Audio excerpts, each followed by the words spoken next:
নমস্কার। এই অবগাহন সাহিত্য পত্রিকায় আপনাদের সকলকে স্বাগত জানাই। অবগাহন তত্ত্ববিশ্ব পরিক্রমা শিরোনামের ধারাবাহিক আলোচনা চক্রে আজ অত্যন্ত গুরুত্বপূর্ণ একটি দিন। আপনারা জানেন যে আমরা আজকে যে অধিবেশন নিয়ে আপনাদের সামনে এসে উপস্থিত হয়েছি, শ্রীমদ্ ভগবদ গীতার কর্মযোগ, স্বামীজির চিন্তন।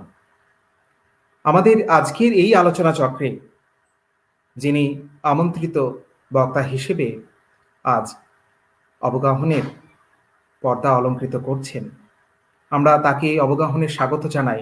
প্রফেসর ললিতা চক্রবর্তী, সংস্কৃত পালি প্রাকৃত বিভাগ, বিশ্বভারতী। আমরা তার কাছে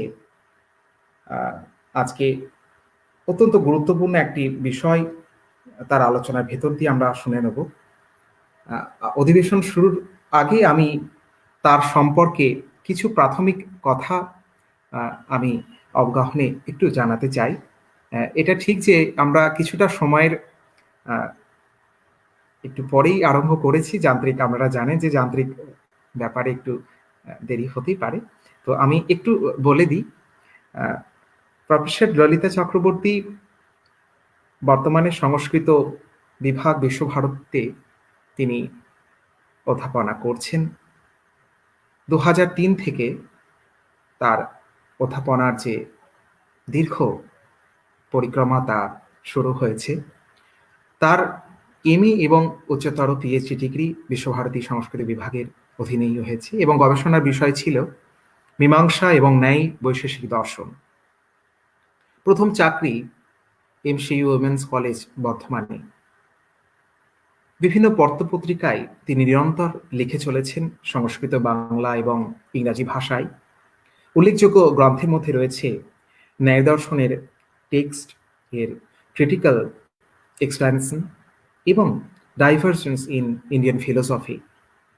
বিশেষ বক্তৃতার জন্য তিনি আমন্ত্রিত হয়েছেন এ যাবৎকাল। তার মধ্যে উল্লেখযোগ্য হল বেলুর বিবেকানন্দ ইনস্টিটিউশন, রায়গঞ্জ বিশ্ববিদ্যালয়, গৌরবঙ্গ বিশ্ববিদ্যালয়, ত্রিপুরা বিশ্ববিদ্যালয়। একই সঙ্গে বর্ধমান বিশ্ববিদ্যালয়ে অতিথি অধ্যাপক হিসেবেও তিনি তার মূল্যবান যে উপস্থিতি তা ব্যক্ত করেছেন। আমরা আর সময় নষ্ট না করে সরাসরি দিদির বক্তব্যে চলে যাব। আমার আমার আমার বিশ্বভারতীতে পড়াকালীন দিদির ক্লাস করার সুযোগ হয়েছে। তো সেই অর্থে আমি তার প্রত্যক্ষ ছাত্র। আমার সহ মানে সাবসিডিয়ারি বিষয় ছিল সংস্কৃত। আমি বাংলা বিভাগের স্টুডেন্ট ছিলাম। তো ভালো লাগছে আজকে দিদিকে আমাদের মধ্যে পেয়ে। আমরা তার কাছে আজকে বক্তব্যে চলে যাব। আমাদের সঙ্গে অনেক বন্ধু এসে সংযুক্ত হয়েছে। আমি তাদের জন্য বলছি যে আপনাদের ললিতা দি আলোচনার পরে যদি কোনো রকম কোনো প্রশ্ন থাকে, জিজ্ঞাসা থাকে, আপনারা সেটা রাখবেন আমাদের। আমরা সেটা আলাদা পর্বে সেই প্রশ্ন নিয়ে যাব। হ্যাঁ দিদি, শুরু করি। নমস্কার, সবাইকে নমস্কার। প্রথমেই আন্তরিক কৃতজ্ঞতা ও ধন্যবাদ জানাই অবগাহন পত্রিকার কর্ণধার স্নেহভাজন নরেন্দ্রজিৎকে। বিশেষ কৃতজ্ঞতা ও ধন্যবাদ এই কারণেই যে আজকের দিনটা কেবল ভারতবর্ষের ইতিহাসে নয়, পৃথিবীর ইতিহাসে একটা পবিত্রতম দিন। আজ স্বামী বিবেকানন্দের জন্মতিথি। এই বিশেষ দিনটিতে যে শ্রীমান অরিন্দ্রজিৎ আমাকে স্বামীজির কথা বলার সুযোগ দিয়েছে, তার জন্য আমি সত্যিই কৃতজ্ঞ। সেই সঙ্গে আজকের এই শাস্ত্র চর্চা আলোচনা সত্রে যারা উপস্থিত আছেন সুধী মণ্ডলী, সবাইকে আমার আন্তরিক শ্রদ্ধা জানাই। আমার আজকের বিষয় শুরুর আগে এই যান্ত্রিক গোলযোগের জন্য আপনারা যে আমার জন্য এতক্ষণ সময় নষ্ট করেছেন, সেজন্য আমি খুব দুঃখিত। আমার কিছু করার ছিল না। যাই হোক, আমি শুরু করি সময় নষ্ট না করে। আমার বিষয় শ্রীমদ্ ভগবদ গীতার কর্মযোগ এবং স্বামীজির চিন্তন। আমরা জানি যে এই বক্তৃতামালার উদ্দেশ্য হল ভারতীয় শাস্ত্রে নিহিত সত্যকে আবার ফিরে ফিরে দেখা। আমি অরিন্দ্রজিতের সঙ্গে কথা বলে যেটা বুঝেছি, আজকে আমরা শুরু করি। আমরা জানি শাস্ত্র হলো প্রজ্ঞামান ঋষির অনুভূত যে সত্য তারই বাংময় রূপ। তত্ত্বের বিচারে এগুলো কিন্তু কালোত্তীর্ণ এবং মানুষের অন্তরের যে অজ্ঞানতা তার উন্মোচনের ক্ষেত্রে এগুলো আলোকবর্তিকার মতো কাজ করে। ভারতবর্ষর এই মহান উত্তরাধিকার একদিকে আধ্যাত্মিকতার সুগভীর উপলব্ধি, অন্যদিকে জীবনের চলার পথের দিশা নির্দেশে জ্যোতিষ্মান। একসঙ্গে দুটো দিক সমান্তরালভাবে চলেছে। এখানেই ভারতবর্ষের অনন্যতা। বেদ বেদান্ত উপনিষদ শ্রীমদ্ ভগবদ্ গীতায় উপস্থাপিত যে সমস্ত সুউচ্চ আধ্যাত্মিক তত্ত্ব তা মুমুক্ষু সাধক থেকে আরম্ভ করে সাধারণ মানুষের দৈনন্দিন আচরণীয় মার্গে কিভাবে প্রতিফলিত করা যায় তার প্রমাণ দিয়েছেন মহাপুরুষগণ বিভিন্ন সময়ে বিভিন্নভাবে। কেবল পারত্রিক কল্যাণ নয়, ঐহিক জীবনের আচরণীয় মার্গ নির্দেশ করে বলেই কিন্তু আমাদের শাস্ত্রগুলি ব্যবহারিক মূল্যকে আমরা অনস্বীকার্য বলতে পারি। এই বিচারে শ্রীমদ্ ভগবদ্ গীতা শ্রেষ্ঠতম সাহিত্য, যার উপস্থাপনা আমরা সবাই জানি কুরুক্ষেত্রের সমরাঙ্গনে যুযুধান দুই পক্ষ কুরু এবং পাণ্ডব, অর্থাৎ সংঘাতের বাতাবরণে। এবং এই দুই পক্ষের সম্মুখে 700 শ্লোকে উপস্থাপিত হলো এক কালজয়ী সত্য।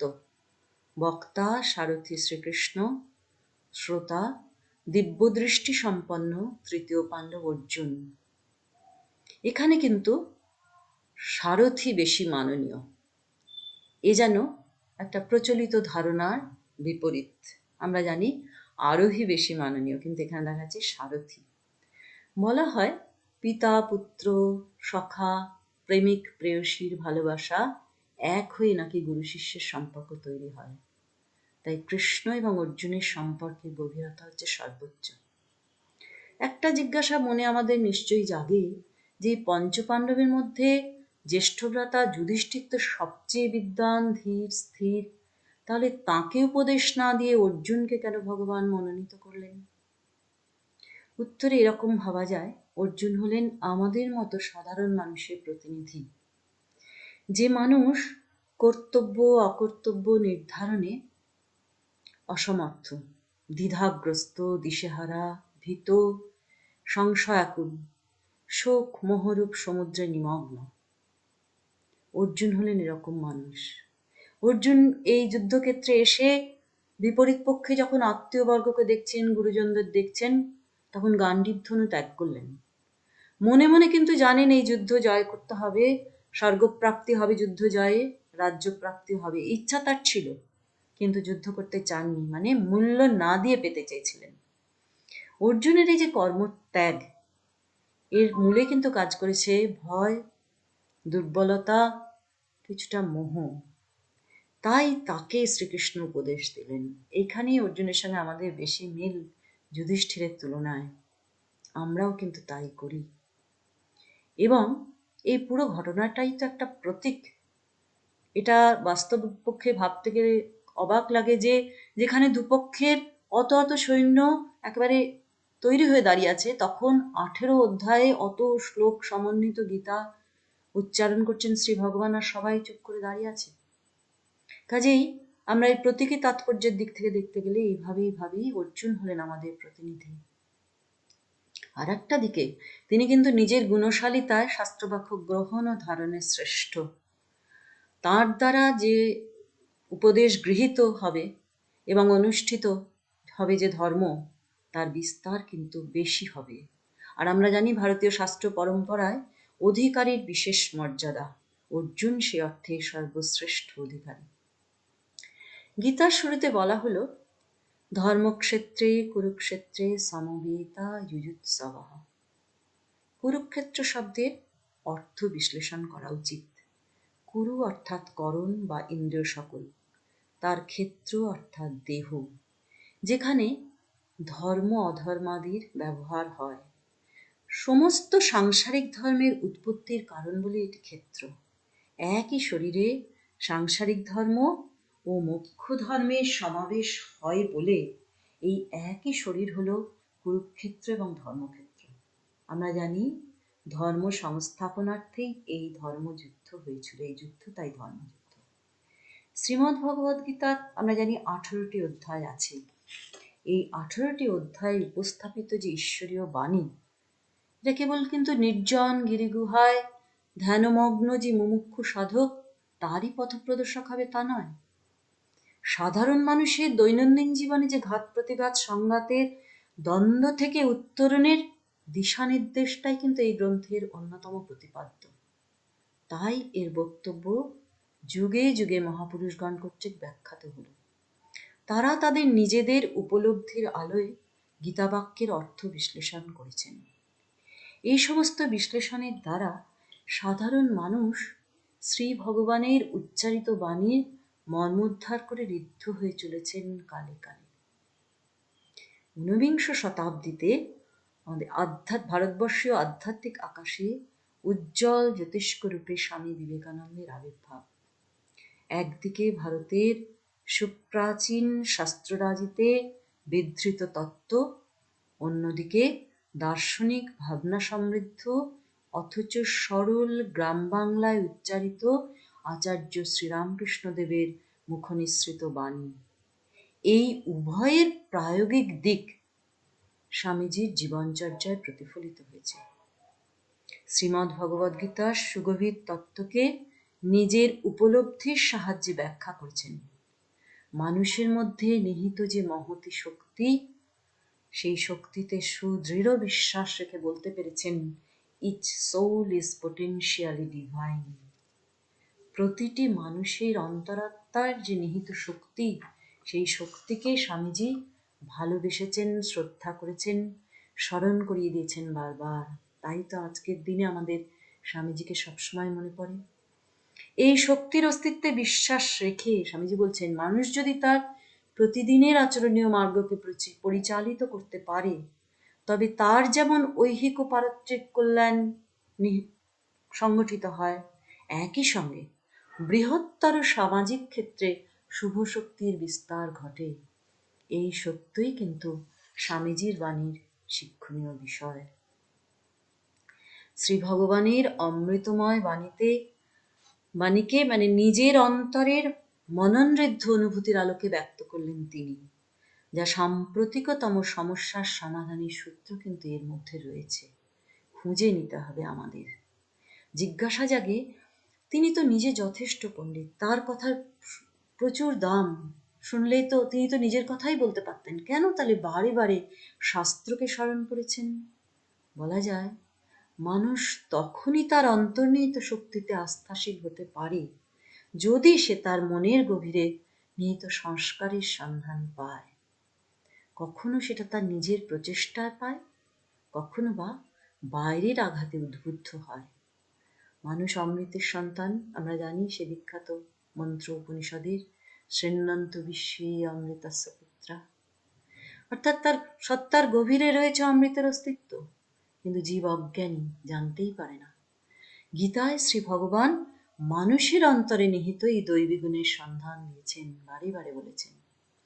এই গুণাবলী সম্পর্কে মানুষ সচেতন নয়, তাই তার চেতনালোকে যাতে আলোড়ন ঘটে, সেই জন্য এই যুগে যুগে মনীষীগণ শাস্ত্রীয় বাক্য উচ্চারণ করে সুমহান উত্তরাধিকারকে স্মরণ করিয়েছেন, হয়ে উঠেছেন পথপ্রদর্শক।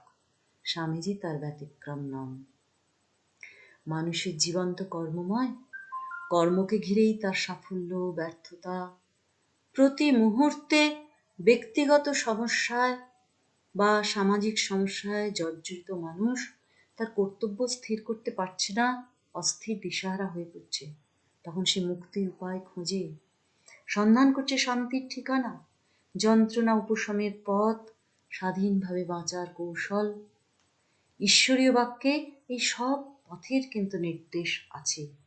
কিন্তু মানুষ তো আজ যান্ত্রিক সভ্যতায় শিক্ষিত, শাস্ত্রপাঠ করতে চায় না, বাক্যের মর্মোদ্ধার করতে সে অসমর্থ। তাই শাস্ত্রীয় বাক্যে নিহিত সত্যকে জীবনচর্যায় প্রতিফলিত করতে সে অক্ষম। 100 বছর আগে এই দূরদ্রষ্টা ঋষি যেন আজকেরই সমস্যাকে অনুধাবন করতে পেরেছিলেন। তাই গীতায় উচ্চারিত দার্শনিক সত্যকে নতুন করে সহজ সাবলীল ভাষায় সাধারণ মানুষের কাছে আকর্ষণীয় ভঙ্গিতে উপস্থাপিত করলেন। তার বক্তব্য তাই জীবনচর্যার ক্ষেত্রে আজও সমান প্রাসঙ্গিক। আমার আজকের বক্তব্য তাই শ্রীমদ্ ভগবদ্ গীতায় যা আছে, আমরা যারা তার মানে করে বুঝতে পারি না, তাদের জন্য স্বামীজি সহজভাবে বুঝিয়ে দেওয়ার চেষ্টা করেছেন, তাকেই আর একবার ফিরে দেখা, তার গভীরে প্রবেশ করার চেষ্টা করা। তিনি তো মহাপুরুষ, তার সব কথার অর্থ এত সহজে বোঝা যায় না, কিন্তু বোঝার চেষ্টা করার মধ্যে দিয়েই কিন্তু তার প্রতি শ্রদ্ধার্ঘ্য জানানো যায়, এবং ফল নিজেরাই আমরা শুভ বোধে উদ্বুদ্ধ হতে পারি। এই জন্যই বিষয় নির্বাচন। শ্রীমদ্ ভগবদ্ গীতায় 18টা অধ্যায় বহু গম্ভীর তত্ত্ব উপস্থাপিত, কিন্তু এই সমগ্র গীতা পর্যালোচনা করে আমার মনে হয় যে 4টে মূল্যবান বিষয় এমন উপস্থাপিত হয়েছে, যে জন্য এই ধর্মগ্রন্থ কিন্তু অন্যান্য গ্রন্থ থেকে বিশিষ্টতা পেয়েছে। সেই বৈশিষ্ট্যগুলো এক এক করে বলি। প্রথমত, মানুষের জীবনে কর্তব্য কি এবং অকর্তব্য কি তার আলোচনা করলেন, কি করা উচিত মানুষের, কি করা উচিত নয়। দ্বিতীয়ত, সাধনার জন্য বা আমাদের জীবনে, আমরা সাধারণ মানুষের জীবনে কল্যাণ লাভের জন্য তার 4 রকম যোগের পথ দেখিয়েছেন: জ্ঞানযোগ, কর্মযোগ, রাজযোগ, ভক্তিযোগ।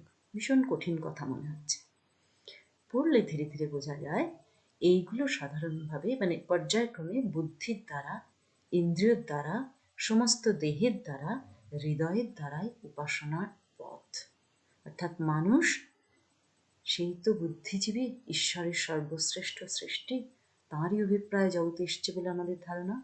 তাই তার জীবনটা যেহেতু পশুর চেয়ে আলাদা, তাই তার নিজের এই বিশিষ্টতা বজায় রাখার জন্য তার বুদ্ধি, তার ইন্দ্রিয়, তার সমগ্র শরীর, তার হৃদয় দিয়ে তাকে এগিয়ে যেতে হবে। তৃতীয় কথাটা হচ্ছে সবচেয়ে জরুরি আমার কাছে মনে হয়, সেটা হলো ঈশ্বরেরও মানুষকে প্রয়োজন হয়। আমরা ভাবি আমাদেরই ভগবানকে প্রয়োজন, আমাদের বিপদে আমরা ভগবানকে ডাকবো, ঈশ্বরেরও প্রয়োজন হয়। কিরকম? কুরুক্ষেত্রে প্রাঙ্গণে উপস্থিত হয়ে অর্জুন গান্ডীব ত্যাগ করে বলছেন, যুদ্ধ করব না, স্বজনম হি কথং হত্বা সুখিনঃ শ্যাম মাধব।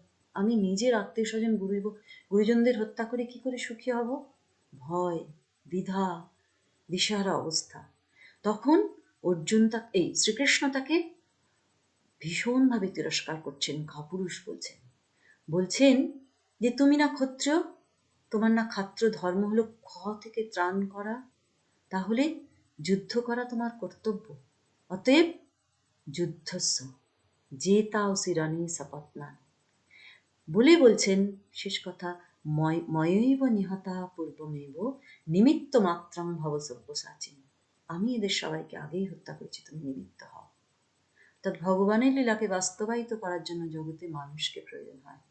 রবীন্দ্রনাথের কথা, আমায় নইলে ত্রিভুবনেশ্বর, তোমার প্রেম হতে জেনেছে। চতুর্থত যেটা বলছেন মা সূচ, অর্জুনকে বলছেন শ্রীকৃষ্ণ, আসলে আমাদের সকলের জন্য শ্রী ভগবানের মুখনিসৃত অভয় মন্ত্র, শোক করো না। অজ্ঞানাচ্ছন্ন জীবকে এইভাবে উজ্জীবিত করে তুলতে চাইছেন প্রাণীর স্পন্দনে। এইখানেই কিন্তু আমরা গীতার এই বিশিষ্টতায় কিন্তু গীতাকে আমাদের কাছে এত বেশি মূল্যবান করেছে। কিন্তু সমগ্র গীতা গ্রন্থ জুড়ে আমরা দেখি কর্মের মহিমা আলোচিত। কর্মযোগ নামক 3য় অধ্যায় তো বটেই সমস্ত গ্রন্থ জুড়ে, এবং এই কর্মযোগের এত আলোচনা হয়েছে বলেই আমাদের কাছে গীতার মূল্যটা যেন অন্যভাবে বেড়ে উঠেছে। গীতোক্ত কর্মযোগের আলোচনা আমরা যখন প্রবেশ করব, তার আগে আমাদের মনে 4টে প্রশ্ন আসে। গীতায় কর্ম বলতে কি বোঝানো হয়েছে, মানে কর্ম কি, কর্মের স্বরূপ কি, কেন মানুষ কর্ম করবে, 2, 3 কর্ম কিভাবে করবে, আর 4 কর্ম করে তার লাভ কি হবে। প্রথম প্রশ্ন, কর্ম কি? গীতার মতে কর্ম কিন্তু কোনো ক্রিয়া সমষ্টি নয়। আমরা মীমাংসা প্রভৃতি দর্শনে দেখি কর্ম বলতে যাগযজ্ঞ প্রভৃতি বৈদিক শ্রৌত কর্মকে বোঝায়। গীতার পর যে কর্ম শব্দ ব্যবহৃত হয়েছে কিন্তু ব্যাপক অর্থে বলা হচ্ছে সাম্যবুদ্ধিযুক্ত কর্মই প্রকৃত কর্ম। মানে জীবনের সমস্ত কর্ম নিষ্কামভাবে ঈশ্বরে অর্পণ করে যদি সমত্ব বুদ্ধিরূপ যোগকে আশ্রয় করে করা যায় তাকেই বলা হয় কর্ম। কেন? যাগযজ্ঞ যদি কামনা নিয়ে করা হয় তবে তা নিরর্থক হয়। শ্রী ভগবান বলছেন চেতসা সর্বকর্মাণি ময়ি সংন্যস্য মৎপরঃ বুদ্ধিযোগম উপাশ্রিত্য মচ্চিত্ত সততম ভব। তুমি বুদ্ধিযোগকে আশ্রয় করে তুমি আমাকে সবকিছু অর্পণ করে কাজ করো। বুদ্ধিযোগ মানে বুদ্ধিকে ধীর স্থির শুদ্ধ করে পবিত্র রেখে বিচার বিবেচনা করে কাজ করতে বললেন। বলছেন নিয়তম কুরু কর্ম। কেন নিয়ত করবে? কারণ মানুষ এক মুহূর্ত কর্ম না করে থাকতে পারে না। বলছেন নহি কশ্চিৎ ক্ষণমপি জাতু তিষ্ঠতি অকর্মকৃত। প্রকৃতিতে আমরা জানি সত্য রজ তমগুণে বাধ্য হয়ে মানুষকে কর্ম করতে হয়। স্বধর্ম অনুসারে শাস্ত্রবিহিত যথা অধিকার কর্মই হলো এই নিয়ত কর্ম। আমরা জানি আমাদের বর্ণাশ্রম ব্যবস্থা অনুসারে আমাদের কর্তব্য স্থির ছিল প্রাচীন শাস্ত্রে। অর্জুন ক্ষত্রিয় রূপে যুদ্ধ করা তার স্বধর্ম, কিন্তু তিনি গান্ডীব ধনু ত্যাগ করলেন, যুদ্ধ বিমুখ। শ্রীকৃষ্ণকে প্রশ্ন করছেন তুমি তো বলছো যে বুদ্ধিযোগের আশ্রয়ে কর্ম করতে হবে, তাহলে কর্মের থেকে যদি বুদ্ধি শ্রেষ্ঠ হয় এবং সাম্য বুদ্ধি থেকেই যদি আমার কল্যাণ লাভ হয়, মোক্ষ প্রাপ্তি হয়, তাহলে এই নিদারুণ যুদ্ধকর্ম, এই হিংসাত্মক যুদ্ধকর্ম আমি কেন করব? উত্তরে শ্রীকৃষ্ণ বলছেন দেখো কর্ম জ্ঞান দুটো পথ, কিন্তু কর্ম কিন্তু জ্ঞান নিরপেক্ষ হতে পারে না। কর্ম কিভাবে করতে হবে যদি তুমি জানতে পারো তবেই কর্মস্বরূপ জানা যায়, এবং এটাই হলো কর্ম রহস্য বা কর্মযোগ। বলছেন অনাশ্রিত কর্মফল বিশিষ্ট যে কর্ম তাই হলো কর্ম।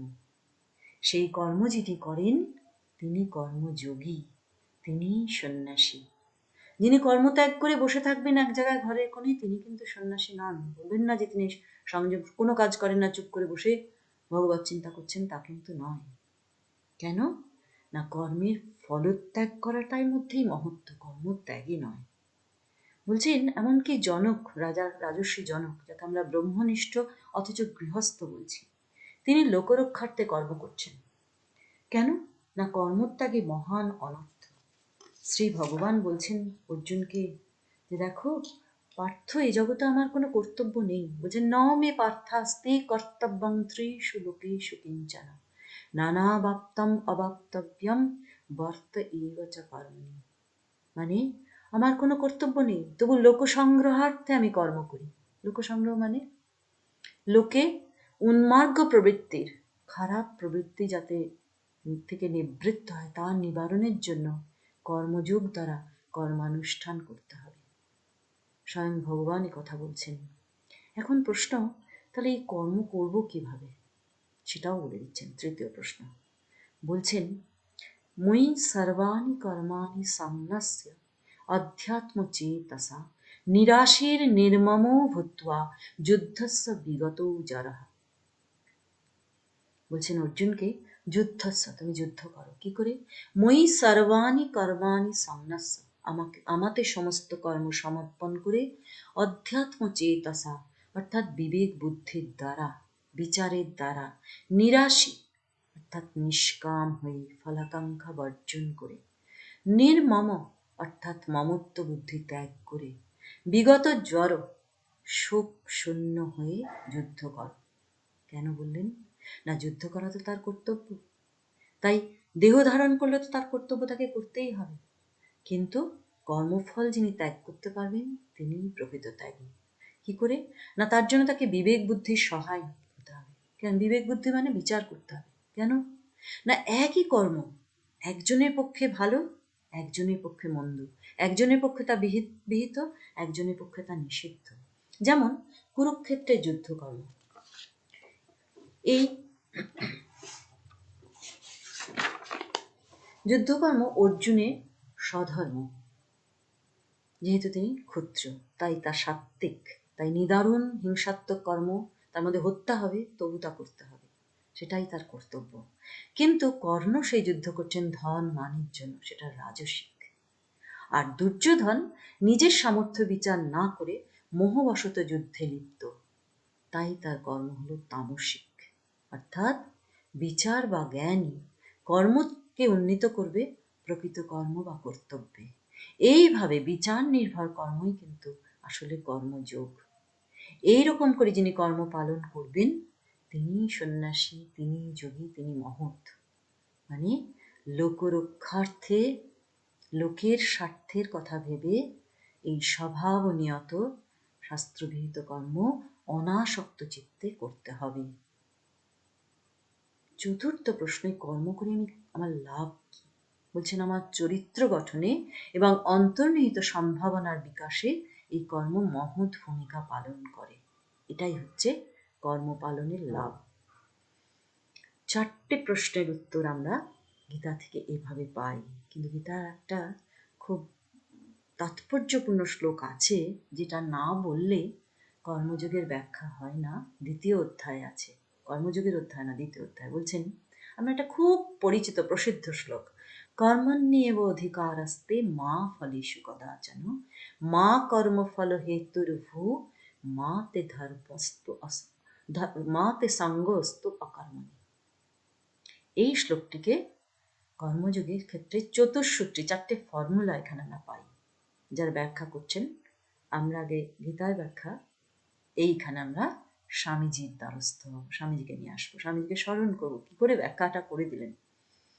বলছেন, আমরা আগে মানে করি জীব কর্মণ্যেব অধিকারস্তে, জীবের কর্মেই অধিকার, কর্ম ফলে নয়। দ্বিতীয় কথা, মা ফলেষু কদাচন। তৃতীয় হচ্ছে মা কর্মফল হেতুর্ভূ, কর্মফলের হেতু হওয়া উচিত নয়।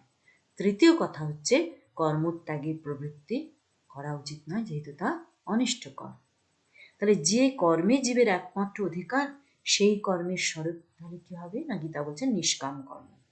স্বামীজি বলছেন, এইখানেই স্বামীজির ব্যাখ্যা আমরা শুরু করি। বলছেন, সর্বোৎকৃষ্ট ফল লাভের বিজ্ঞানসম্মত অর্থাৎ যুক্তিসম্মত প্রণালী বা কর্মযোগ। কেন এরম বললেন না, মানুষ যে কর্ম করে তার ফল তার প্রাপ্য, কিন্তু সেই প্রাপ্য ফল সে প্রায়শই পায় না, তার এবং সেই ফল তার মনোমত হয় না, অনেক সময় দুঃখজনক হয়। সে সুখের আশায় করে কিন্তু দুঃখ ফিরে আসে। তাই যুক্তিসম্মত প্রণালীতে কর্মানুষ্ঠানের দ্বারা সে সেই সর্বোৎকৃষ্ট লাভ করতে পারে। একে বিজ্ঞানসম্মত বা যুক্তিসম্মত কেন বলা হলো?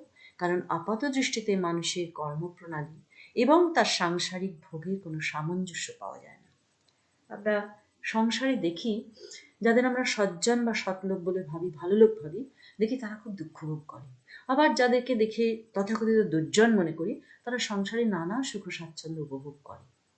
এর ব্যাখ্যায় শাস্ত্রকারগণ ভারতবর্ষের সেই জন্মান্তরবাদের কথা বলছেন। বলছেন, জন্মান্তরকৃত কর্মের দিক নির্দেশ করেছেন। জন্মান্তরে অনুষ্ঠিত যে প্রারব্ধ কর্মের ফলভোগ এ জন্ম হয়ে থাকে, তাই তার পূর্বজন্মার্জিত কর্মফলের যে প্রভাব বর্তমান জীবনে ভোগ্যফলে বর্তায়। এই ব্যাখ্যাই স্বামীজির কাছে মনে হচ্ছে বিজ্ঞানসম্মত। কেন না, না হলে কিন্তু ইহজগতে আমাদের কর্ম আর কর্মফল যেটা আমরা ভোগ করি তার মধ্যে সামঞ্জস্য পাওয়া যায় না। ভগবান বলছেন, জীবের কর্মফলে কোনো অধিকার নেই, অথচ আমরা জানি যে প্রয়োজন ভিন্ন তো মানুষ কোনো কাজে প্রবৃত্ত হয় না, ফলের আশাই তো মানুষের সমস্ত প্রবৃত্তির মূল। তাহলে আপাত দৃষ্টিতে তো এ দুটো পরস্পর বিরোধী। কেন না, মানুষ ইহজন্মে পূর্বজন্মার্জিত ফল দ্বারা তার ইহজন্ম নিয়ন্ত্রিত হচ্ছে, অর্থাৎ সে নিজের কর্মফলের অধীন। আবার বলা হচ্ছে, এ জগতে সে কি আয়ত্ত করতে পারে বা তার কতটা অধিকার বা তাকে অর্জন করতে হবে। তাহলে একদিকে কর্মফলের নিয়ন্ত্রণ হেতু তার মধ্যে একটা সীমাবদ্ধতা, অন্যদিকে ফল উপার্জনের ক্ষেত্রে একটা স্বাধীনতা। এই দুয়ের দ্বন্দ্ব মীমাংসায় স্বামীজি সমাধান দিচ্ছেন। পূর্বজন্মে শুভ কর্মজনিত যে শুভ সংস্কার জন্মায়, তা পরবর্তী জন্মে অর্জিত শুভ ফল রূপে প্রাপ্ত হয়। শুভ কর্মানুষ্ঠানে তার অধিকার, যা তাকে শুভ ফল উপার্জনে সক্ষম করে। এই কর্ম কিভাবে শুভ ফলদায়ক হয় সেই শিক্ষা বা বক্তব্য ব্যাখ্যাই হলো স্বামীজির বক্তব্যের মূল উদ্দেশ্য। তাহলে গীতা যে বলা হলো নিষ্কাম কর্ম, তাহলে তাকে কি বলবো? গীতা বলছেন স্বভাব নির্দিষ্ট কর্ম, বলছেন স্বকর্মণা তম অভ্যর্চ্য সিদ্ধিং বিন্দতি মানব। মানব এর দ্বারাই সিদ্ধি লাভ করে এবং এর দ্বারা সৃষ্টি রক্ষা হয়। এ প্রসঙ্গে স্বামীজি বলছেন এই স্বকর্ম বলতে কেবল বর্ণাশ্রমগত কর্ম ধরলেই হবে না, বরং সমাজ ও জীবনে পদমর্যাদা অনুসারে নির্ধারিত কর্মই হচ্ছে সকর্ম। এই কর্মের পেছনে যখন স্বার্থ বুদ্ধি থাকে না, তখন এই কৃতকর্ম মানুষকে কর্তব্যজ্ঞানের অতীত কর্মে নিয়ে যায়। কর্ম তখন হয় উপাসনা। আমরা জানি ওয়ার্ক ইজ ওয়ার্শিপ, বিখ্যাত কথা। আমরা ওয়ার্ক অ্যান্ড ওয়ার্শিপ বলতে পারি, কর্ম এবং পুজো পাশাপাশি চলতে পারে। ওয়ার্ক অ্যাজ ওয়ার্শিপ, পুজোর মতো করে আমি কর্মকে করতে পারি। আর যখন আমি বলবো ওয়ার্ক ইজ ওয়ার্শিপ, তখন কর্ম আর পুজোর মধ্যে কোনো ভেদ রইল না। কর্মটা পুজোর মতন করে আত্মনিবেদনের মধ্য দিয়ে শ্রদ্ধার সঙ্গে সমস্ত কায় মনোবাক্যে সমর্পণ করে যেন পালন করা, এই তো কর্মযোগ। বলছেন অন্তরের মহতি শক্তির বিকাশ ঘটিয়ে আত্মাকে এই কর্ম উচ্চতর ভূমিতে উত্তীর্ণ করে, এই হলো সিদ্ধি। তার মতে কর্ম হলো সবচেয়ে প্রবল শক্তি। মানুষের বিচার, চিন্তার এবং ইচ্ছার প্রকাশ মাত্র হলো কার্য। ইচ্ছা চরিত্র হতে উদ্ভূত এবং চরিত্র কর্মের দ্বারা নির্মিত ও নিয়ন্ত্রিত। সমস্ত কর্মের উদ্দেশ্য হলো মনের শক্তিকে প্রকাশ ও আত্মাকে জাগিয়ে তোলা। জগতে সব কাজ মানুষের চিন্তা শক্তির ও ইচ্ছা শক্তির প্রকাশ। স্বামীজির মতানুযায়ী বায়ুমণ্ডলে দুপ্রকার চিন্তা তরঙ্গ বইছে, শুভ এবং অশুভ। মানুষের মস্তিষ্ক প্রসূত প্রত্যেকটা চিন্তা স্পন্দিত হয়ে বায়ুমণ্ডলে বিস্তৃত হয় এবং উপযুক্ত আধারের মাধ্যমে গৃহীত হয়। বায়ুমণ্ডলে শুভ চিন্তার তরঙ্গকে গ্রহণ করেন শুভচিন্তক ব্যক্তি, নিজ অন্তর্নিহিত শুভ শক্তিকে ক্রমবৃদ্ধি করেন। বিপরীতে যিনি অশুভ চিন্তাকারী, অশুভ তরঙ্গকে স্বীকার করে অশুভ থেকে অশুভতর কর্মে ব্যাপৃত হন। মানুষের অভ্যন্তরে এই দুটি শক্তি এভাবে বল সঞ্চয় করে। আমরা বলি কেন্দ্রাতিগ কেন্দ্রাভিগ শক্তি, ইংলিশে সেন্ট্রিপিটাল সেন্ট্রিফিউগাল। যাই হোক, তারা কি করছে? এইভাবে একটা শক্তি আমাদেরকে বাইরে প্রকাশ করছে, প্রক্ষেপ করছে, আর একটা ভেতরে প্রবেশ করছে।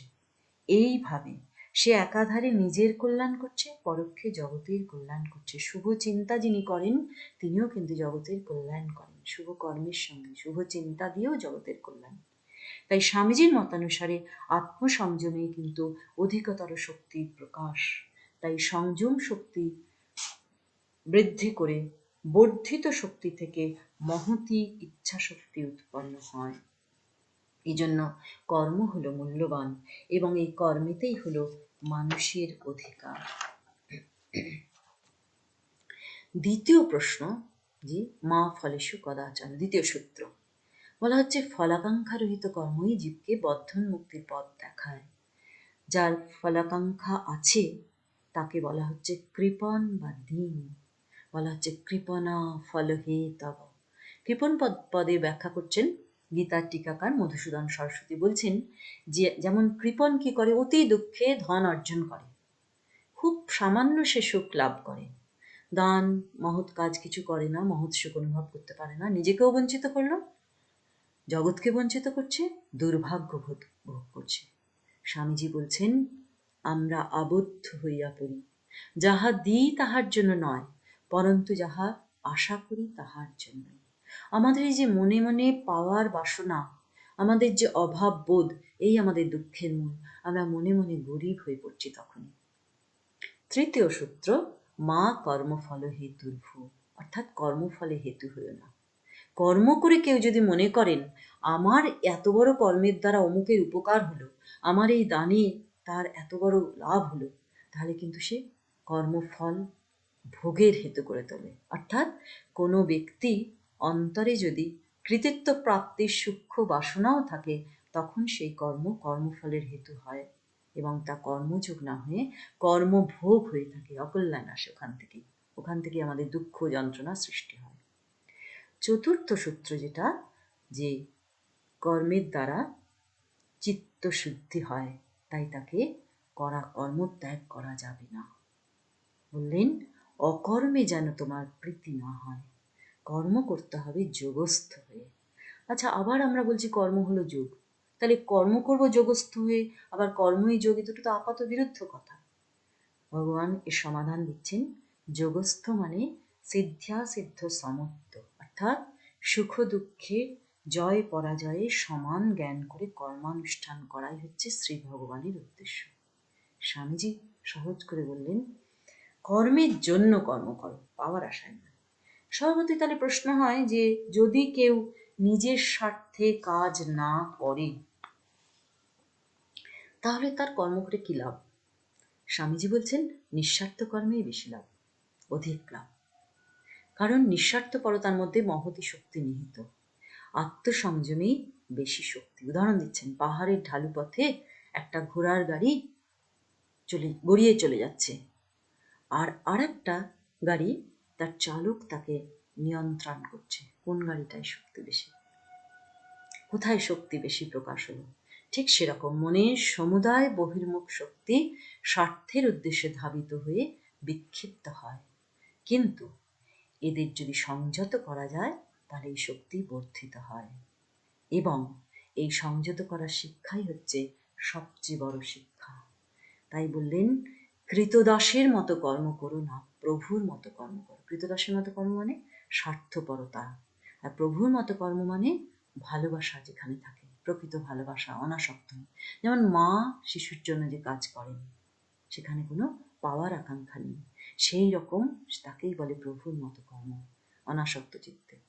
কর্মতত্ত্বের প্রয়োগ বিষয়ে আর একটা কৌশল গীতাকার বলছেন, যেখানে একটা শ্লোক আছে, বিখ্যাত শ্লোক, কর্মণি অকর্ময়া পশ্যেদ অকর্মণি, মানে যিনি কর্মে অকর্ম এবং অকর্মে কর্ম দর্শন করেন সেই ব্যক্তি কর্মযোগী, তিনি কর্মের প্রকৃত অনুষ্ঠাতা।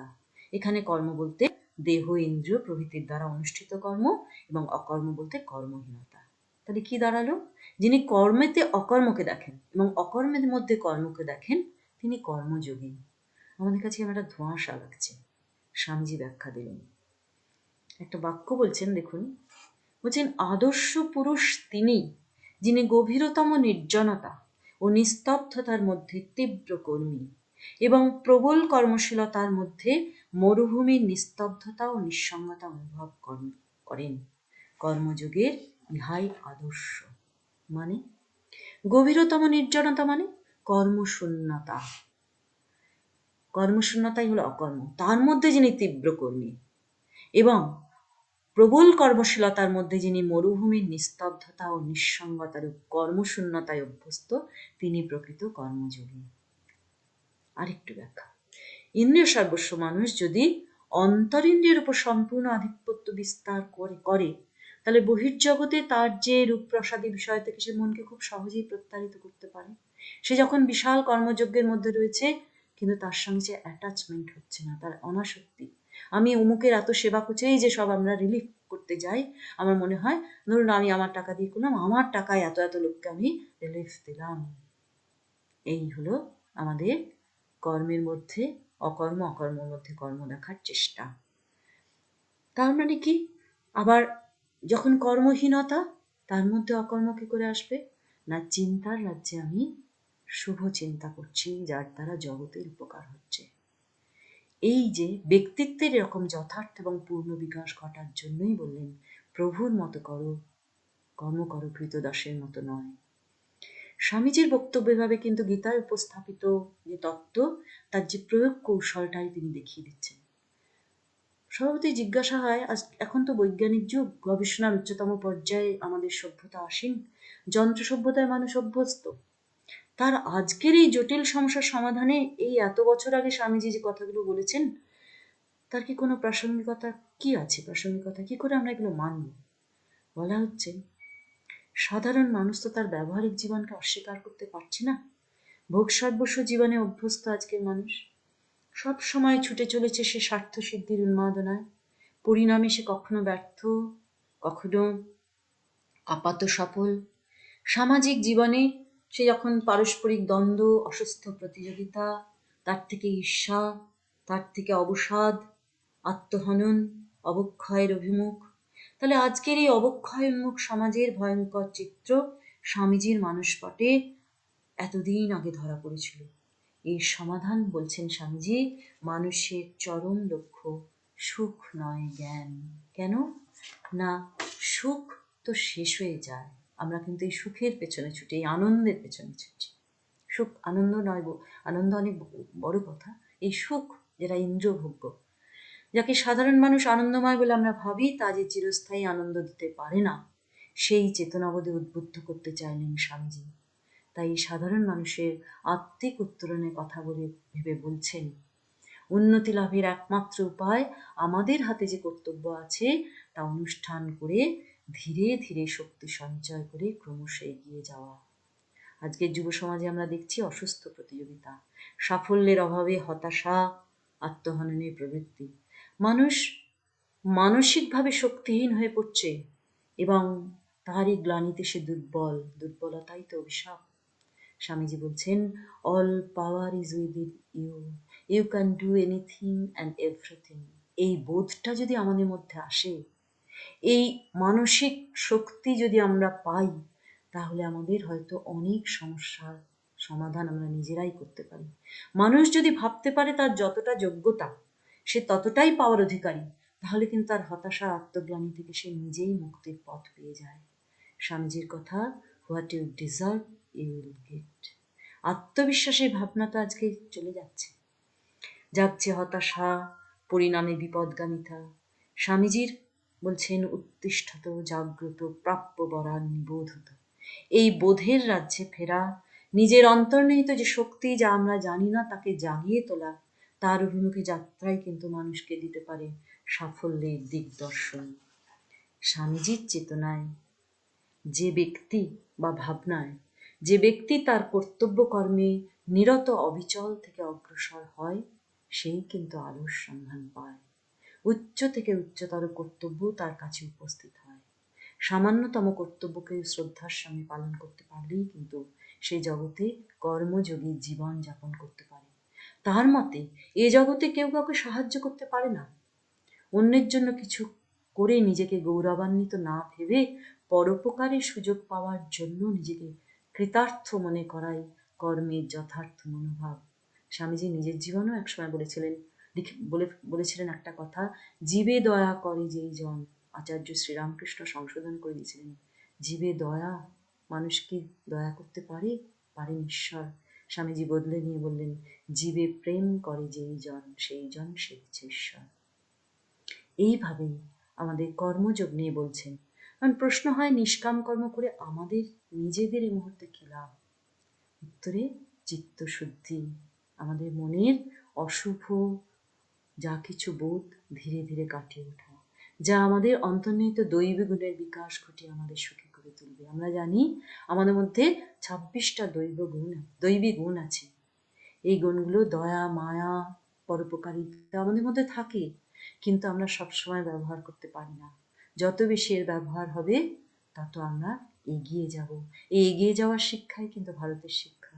স্বামীজি এই যুগে, আমাদের ওই যুগে থেকেও চিরকালীন এগিয়ে যাওয়ার সূত্র আমাদের সামনে ধরেছেন। গীতায় বলা হচ্ছে যে, কাম ক্রোধ প্রভৃতি আন্তরিপুর বেগকে বহিরিন্দ্রিয়ের দ্বারে যখন সেগুলো এসে উপস্থিত হবে, তার আগেই যিনি সংযত চিত্তে এই শত্রুদেরকে রুদ্ধ করতে পারবেন, তিনি প্রকৃত সুখী ব্যক্তি। এগুলো শোনার পর আত্মবিশ্লেষণ করলেই কিন্তু আমরা যারা পড়াশুনো করে বেঁচে থাকতে চাই, কিন্তু তাদের কিন্তু এই কথাগুলো ভেতরটা নাড়িয়ে দেয়। আধুনিক সমাজে তো নানা সমস্যার সমাধান সূত্র এইভাবে স্বামীজির উপদেশে আমরা পাই। প্রতিটি মানুষের সংস্কারের গভীরে রয়েছে তার পূর্বপুরুষের ভাবনার ঐতিহ্য। সে কিন্তু নিজের অজান্তে তা বহন করে চলেছে। ভারতবর্ষীয় জনমানুষের অন্তর্লোকের এই যে গভীরে প্রথিত মূল, এই মূল্যবান উত্তরাধিকারকেই স্বামীজি স্মরণ করিয়েছেন। এর মধ্যে দিয়ে তিনি পূর্বাচার্যদের প্রতি শ্রদ্ধা, প্রাচীন ঐতিহ্যের প্রতি বিশ্বাস, মানুষ মাত্রের প্রতি তার গভীর শ্রদ্ধা ও মমত্ববোধের পরিচয় দিয়েছেন, যা আগামী প্রজন্মকে ও মানে তার অন্তর্নিহিত মহতী শক্তির উদ্ভাবনের মধ্যে দিয়ে উত্তরণের পথে দিশারি হয়ে উঠবে বলে আমার বিশ্বাস। আজকের এই পুণ্য দিনে আমি এভাবেই স্বামীজিকে আমার শ্রদ্ধার্ঘ নিবেদন করলাম। আজকে আমার বক্তব্য এইটুকুই। সকলকে আবার ধন্যবাদ ও নমস্কার জানাই। নমস্কার।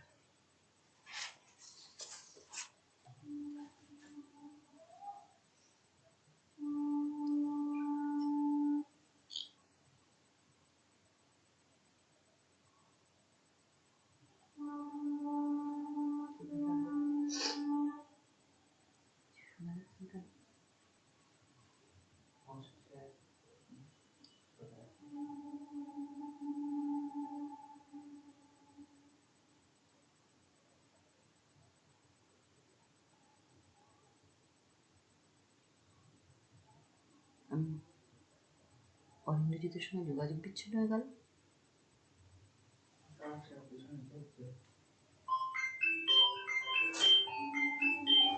এটাই বলছি, দেখো এটা তো ফোন নাম্বারটা, কত নাম্বার তো জানি না, কি ব্যাপার হলো, যোগাযোগ বিচ্ছিন্ন।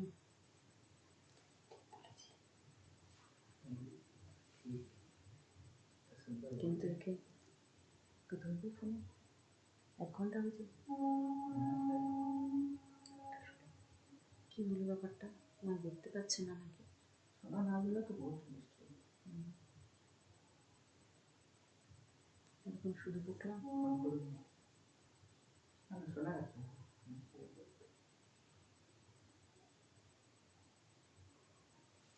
মাইকটা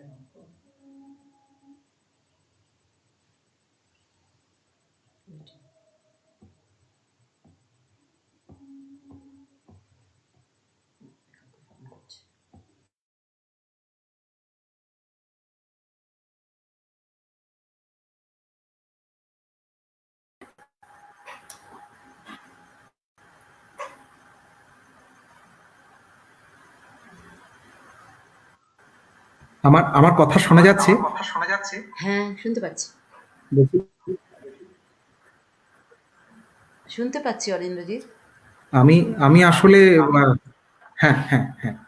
আমি আসলে ওই আমার ওই সমস্যাটা হচ্ছে বারবার কেটে যাচ্ছে। আপনাকে শুনতে আ আমার হয়তো এদিকে নেটওয়ার্কের একটু সমস্যার জন্য আমি যুক্ত হতে পারছিলাম না। আমি আরেকটা থেকে চেষ্টা করছিলাম। তো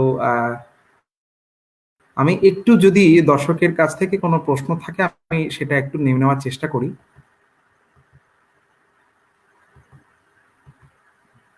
আম এখানে আমাদের সঙ্গে এতক্ষণ অবধি এখনো পর্যন্ত আমি লক্ষ্য করছি যে ৪২ জন রয়েছেন আমাদের সঙ্গে। আ তো সেই সেই অর্থে এখনো কোনো মানে প্রশ্ন আমরা লক্ষ্য করছি না। আ আমার আমার আসলে একটা বিষয় অ্যা একটু জানতে ইচ্ছা করে। আমি একটু দিদি আপনাকে আমি একটু আনমিউট করেছি। আমি আপনার উত্তরে যখন আসবে আমি সেটা ইয়ে করছি। আনমিউট। আমার একটা বিষয় এখানে মনে হয় যে যখন আমরা গীতার কথা আলোচনা করি উম এবং সেই সঙ্গে আমরা এইটা এবং কর্মবাদের একটা প্রসঙ্গ থাকে। তো এই কর্মবাদ এবং কর্মযোগ এ এই এই শব্দবন্ধটাকে আপনি কিভাবে দেখেন? এবং সেই জায়গায় আমরা তো বারবার ধর্মযুদ্ধের প্রসঙ্গের কথা বলি। অর্থাৎ এবং সেই ধর্মযুদ্ধটা মানে আজকের আজকের দিনে দাঁড়িয়ে যখন বারে, বারে এই প্রশ্নটা আমাদের সামনে উঠে আসে যে উম মানুষের ধর্ম, আ তার জীবিকার যে ধর্ম, তার প্রতিষ্ঠার ধর্ম বা তার কর্তব্য, তো এই যে নানাবিধ প্রশ্ন এখানে কর্মযোগ এবং কর্মবাদ অ্যা তার সংযোগের জায়গাটা কতটা? সেটা যদি আপনি একটু বলেন। নিশ্চয়ই। বলি এবারে? বলি? আচ্ছা। প্রথম কথা আমার আজকে বলার মধ্যেই ছিল বিষয়টা। আমি আসলে সময় যেহেতু নষ্ট হয়ে গেছে তাই জন্য একটু শর্ট করে দিচ্ছি বক্তব্যটা। তাও বলছি, কর্মবাদ মানে কিন্তু একটা কর্ম সম্পর্কিত কথা, কর্মের এই আছে এই আছে এই আছে এরকম। কিন্তু কর্মযোগ মানে কিন্তু যা যুক্ত করে আমাদের জীবনের সঙ্গে, এটা হচ্ছে কর্ম রহস্য বলে যেটা স্বামীজি বলছেন। মানে কিভাবে কর্ম করতে হবে। কর্মবাদ মানে আমার এই কর্ম লিস্টে আছে, এরকম কর্ম হয়, এই এতগুলো কর্ম হতে পারে ইত্যাদি ইত্যাদি। কিন্তু কর্মযোগ মানে হচ্ছে আমি সেই কর্মটা কিভাবে সঠিকভাবে করব, এই পথটা যে দেখিয়ে দেওয়া, এই চেতনা বোধটাই হচ্ছে কর্মযোগ। এটাকেই কর্ম রহস্য বলা হচ্ছে ওই জন্য। আর আমার প্রতিদিনের জীবনে যে কর্মটা আমরা করি সেটা আমার কিন্তু, যেটা দ্বিতীয় প্রশ্ন আমার মনে হচ্ছে যেটা জানতে চাইছেন, সেটা হলো যে কর্মটা কখন আমার কর্মযোগ হবে। যদি সেটা আমি আমার এই যে ধর্ম কথাটা আসছে, ধর্ম যদি যা জীবনকে ধারণ করে তা তো কোনো সাম্প্রদায়িক ধর্ম নয়, সেটা হবে নৈতিকতার ধর্ম। আমি যদি কৃষক হই তাহলে চাষটা আমাকে সেই সদুপায়ে করতে হবে। আমি যদি কসাই হই তাহলে আমাকে সেই কাজটাও ঠিকভাবে করতে হবে, সৎ উদ্দেশ্য নিয়ে। ওই জন্যই একটা কর্ম কারো কাছে সাত্ত্বিক, কারো কাছে রাজসিক, কারো কাছে তামসিক। অর্জুনের কাছে অর্জুন ক্ষত্রিয়, দুর্যোধন ক্ষত্রিয়, কিন্তু অর্জুনের ক্ষেত্রে সেটা হচ্ছে সাত্ত্বিক, দুর্যোধনের ক্ষেত্রে সেটাই হয়ে গেল তামসিক। কেন? আমার মনের ভাবনাটা কি আছে, ওইটাই বুদ্ধি যোগ দিয়ে কর্মযোগকে পরিশীলিত করা, বুদ্ধি দিয়ে কর্মকে রেকটিফাই করে নেওয়া, যে কিরকম কর্ম আমি করব। অর্জুনের ক্ষেত্রে সেটা কেন স্বধর্ম হলো না, তিনি ধর্মযুদ্ধ করতে চেয়েছেন, অন্যায়চারী দুরাচারী দুর্যোধনকে সরিয়ে দিয়ে ধর্ম সংস্থাপন করতে চেয়েছেন, সেটাই সেজন্য তার পক্ষে কর্তব্য। আর দুর্যোধন সেখানে তার অন্য উদ্দেশ্য, অসৎ উদ্দেশ্য ছিল আমরা জানি, তাই জন্য তার কর্মটা তামসিক। এইভাবেই কর্মের বিচার। তাই স্বামীজি যেটা বলছেন, এই যে বাজিবকা অধ্যাপকের চাইতে আমি একজন খেটে খাওয়া শ্রমিককে বেশি শ্রদ্ধা করি, এখান থেকে পরিষ্কার হয়ে যাচ্ছে মানেটা। খেটে খাওয়া শ্রমিক কেন? সে সৎ উদ্দেশ্যে ভরণ পোষণের জন্য সদুপায়ে কায়িক পরিশ্রম করে কাজ করছে। আর বাজিবকা অধ্যাপক মানে তার অধ্যাপনা ছেড়ে দিয়ে তিনি যখন অযৌক্তিক অপ্রাসঙ্গিক কথা বলে সময় ব্যয় করছেন, সেখানেই তিনি তার অধর্ম করলেন। তাই জন্য কর্ম শাস্ত্র মতে, শাস্ত্রবিহিত মানে আমাদের গীতার মতে বর্ণাশ্রম বিহিত কর্ম। আর স্বামীজির হলো পদমর্যাদা অনুসারে সামাজিক নিয়মে তার যে করার কথা, সেটা যদি তিনি সঠিকভাবে পালন করেন সেটাই তার কর্ম। জানি না উত্তর পরিষ্কার হলো কিনা, আমি এটাই বলছি।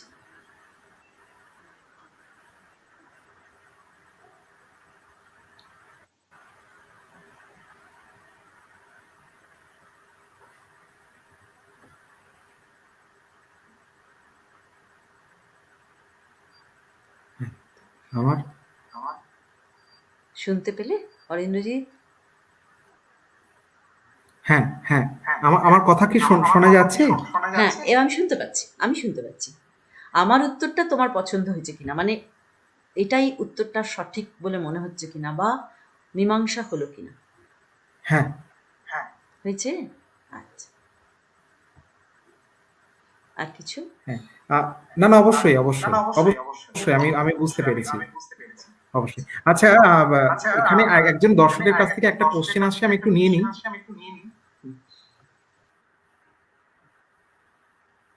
আমি যে একটু স্ক্রিনে রাখছি। আকাশ গুপ্ত বলছেন যে স্বামীজি ছাড়া আর কি কি তত্ত্ব বলেছেন সেটা যদি একটু আলোচনা করা যায়।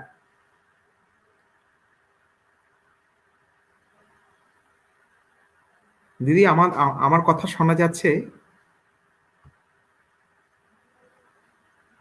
একজন বলছেন যে স্বামীজি কর্মবাদ ছাড়া আর কি কি তত্ত্ব আলোচনা করেছেন সে সম্পর্কে যদি আলোকপাত করা যায়।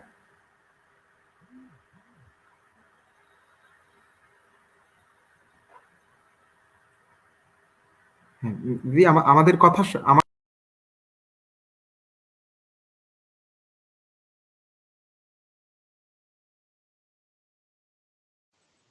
আমার কথা শোনা যাচ্ছে?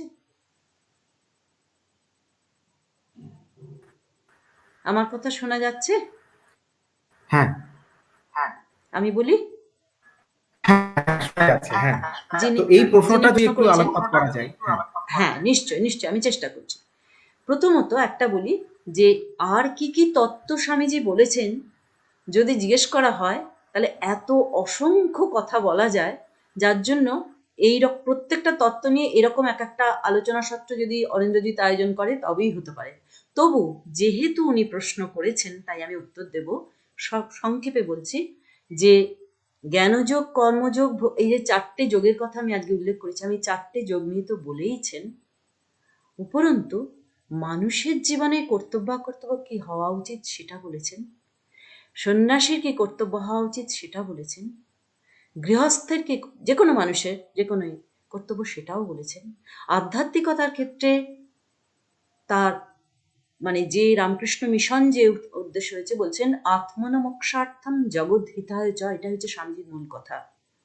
তাহলে জগদ্হিত এবং আত্মমোক্ষ এর পক্ষে উপযোগী যে যে তত্ত্ব হতে পারে সেই সমস্ত তত্ত্বই কিন্তু স্বামীজি আলোচনা করলেন। যেখানে কর্ম আছে, জ্ঞান আছে, ভক্তি আছে, সেবার কথা বলেছেন, এবং মানুষকে ভালোবাসা, এই মানুষকে ভালোবাসার কথার জন্যই কিন্তু আমি যে কথাগুলো চারটে কোটেশন স্বামীজির উল্লেখ করেছি, এই চারটে কিন্তু তত্ত্ব। যেমন বলছেন each soul is potentially divine, মানে আত্মশক্তির যে জোর তার সেটা কিভাবে আসে সেটা স্বামীজি দেখিয়ে দিয়েছেন, এটা একটা তত্ত্বের আলোচনা।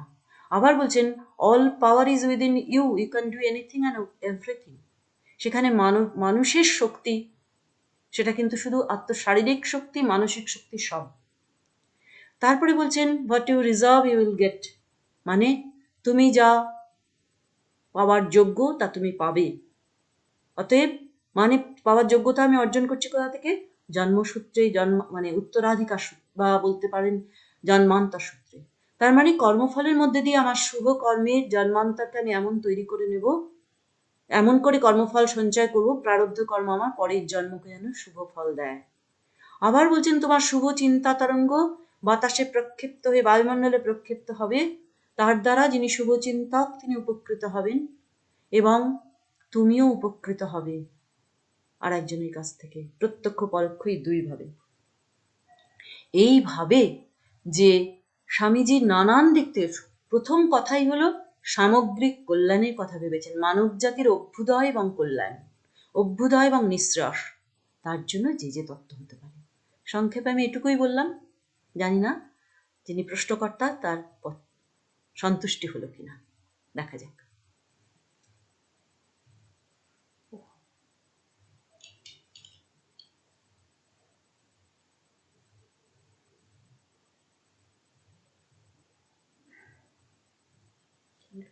শোনা যাচ্ছে না?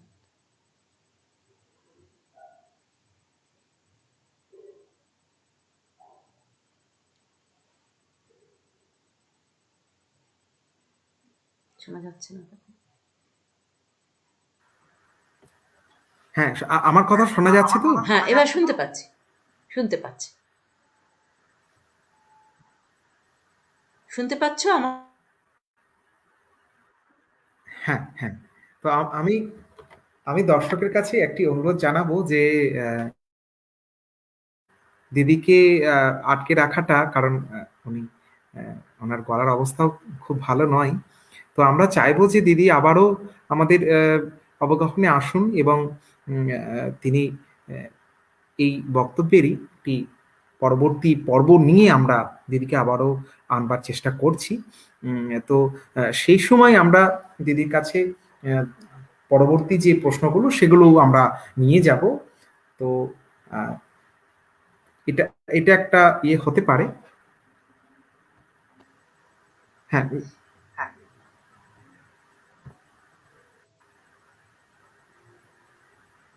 হ্যাঁ, হ্যালো। হ্যাঁ, হ্যাঁ হ্যাঁ হ্যাঁ, শোনা যাচ্ছে? হুম, হ্যাঁ, শুনতে পাচ্ছি, আমি শুনতে পাচ্ছি। হ্যাঁ। তো আজকের অধিবেশন আমরা আমরা তাহলে এখানেই শেষ করতে পারি। আমরা বিশেষ কৃতজ্ঞতা জানাই প্রফেসর ললিতা চক্রবর্তী, ললিতা দিকে, তিনি তার মূল্যবান সময় আমাদের সঙ্গে ভাগ করে নিয়েছেন এবং এতক্ষণ পর্যন্ত যারা আমাদের সঙ্গে ছিলেন, ছাত্রছাত্রী, গবেষক এবং অবগাহনের অন্যান্য দর্শক ও শ্রোতা, তাদেরকেও কৃতজ্ঞতা জানাই। আমরা কথা দিচ্ছি যে আমরা এই কর্মযোগ কেন্দ্রিক, গীতার কর্মযোগ কেন্দ্রিক যে আলোচনা এবং স্বামী বিবেকানন্দ চিন্তন প্রক্রিয়াকরণ নিয়ে দিদির আলোচনা আমরা আবারও আসবো। দিদি, আমরা একটা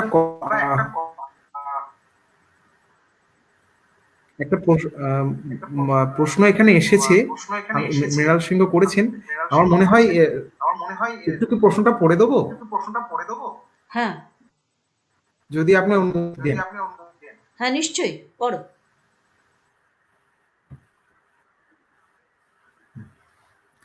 মৃণাল সিংহ বলছেন যে স্বামীজি কর্মবাদকে সেবার মাধ্যমে পূজায় উপনীত করার কথা বলেছেন, অর্থাৎ আমি যা কর্ম করব অবশ্যই তা সেবার মাধ্যমে পূজারূপে ঈশ্বরের কাছে পৌঁছবে। এই বিষয়ে যদি কিছু বলেন, আর সেবার মাধ্যমে পূজা, এটি যদি একটু বলেন। না, এটা তো উনি আলোচনা, হ্যাঁ, আচ্ছা আচ্ছা, যদি আলোচনা করা যাবে। হ্যাঁ,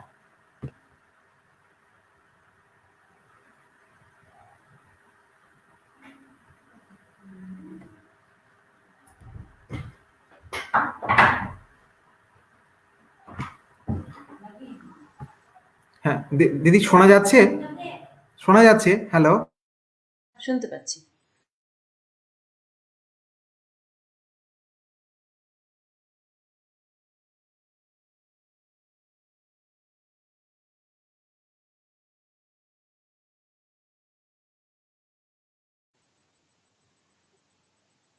শোনা যাচ্ছে? হ্যাঁ হ্যাঁ, শোনা যাচ্ছে? হ্যাঁ, আমার কথা শুনতে পাচ্ছ কিনা বলো, তাহলে আমি বলছি। তোমার কথা আমি শুনতে হ্যাঁ পাচ্ছি। হ্যাঁ, শুনতে পাচ্ছি। বলছিলাম যে আপনি কি হ্যাঁ, এটা তো আলোচনা করলাম, আবার কি করব? বলছিলাম ওই মৃণাল সিংহের প্রশ্নটা, মানে উনি বলছেন যে মৃণাল যেটা বলছিল যে সেবার মাধ্যমে পূজার বিষয়টা যদি আপনি বলেন, আমার মনে হয় আপনি আলোচনায় কথা ছুঁয়ে গেছেন।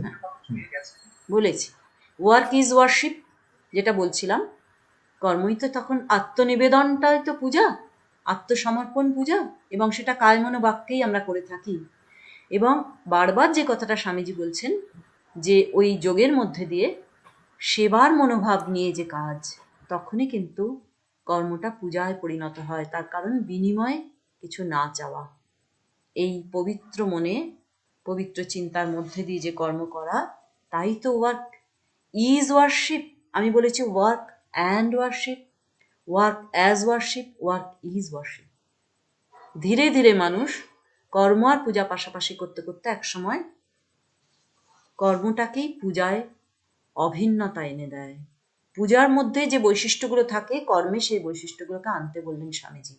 পূজায় যে আত্মনিবেদন থাকে, যে পবিত্র মনোভাব থাকে, সেটা যখন কর্মের মধ্যে আসে, কখন আসতে পারে? যদি বিনিময়ে আমি কিছু না, কর্তৃত্বাভিমান থাকবে না, অনাসক্ত হয়ে কাজ করব, ফল আশা করব না, তখনই কিন্তু এটা পূজা হবে।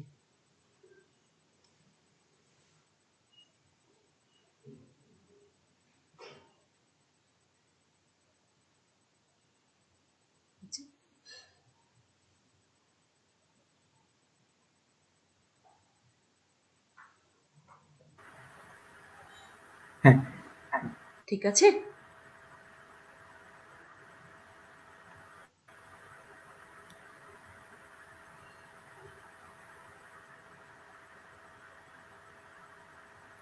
বলছিলাম যে বলো।